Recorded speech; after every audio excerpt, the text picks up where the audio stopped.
Hi everyone, welcome back to another video from Crypto Basics. In this tutorial video, we will be learning how to select launch screen on CoinMarketCap.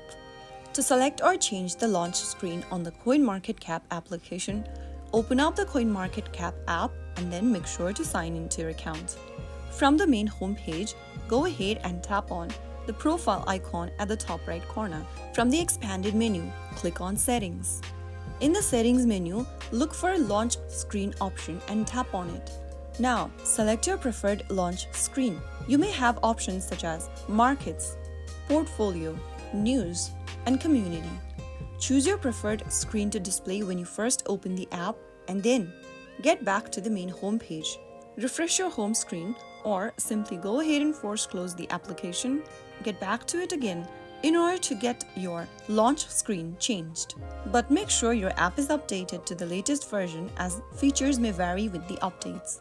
So that's how you easily select or change the launch screen on CoinMarketCap application. If you found the video to be helpful, go ahead and give us a thumbs up. Don't forget to subscribe to the channel by hitting the subscribe button.